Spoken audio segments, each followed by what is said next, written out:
జై శ్రీరామ్.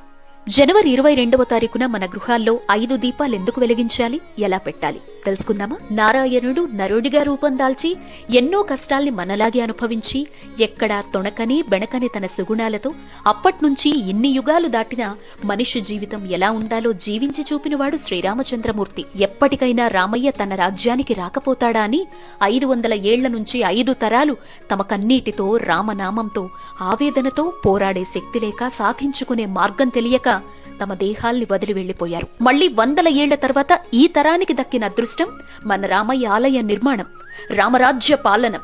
అందుకే 500 ఏళ్ల 5 తరాలకు ప్రతీకగా 5 దీపాలు తమ ఇంట వెలగాలని పండితుల సూచన. ఈ దీపాలు 22వ తారీఖు ఉదయం నుంచి సాయంత్రం వరకు పూజాస్థలంలో 2, ప్రధాన ద్వారం వద్ద 2, తులసికోట వద్ద 1 లేదా 5 దీపాలు ఒకేసారి పూజాస్థలంలో వెలిగించి రామయ్యకు స్వాగతం పలికి అయోధ్య అక్షతలు తలపై చల్లుకోవాలి. తర్వాత భద్రపరుచుకోవాలి.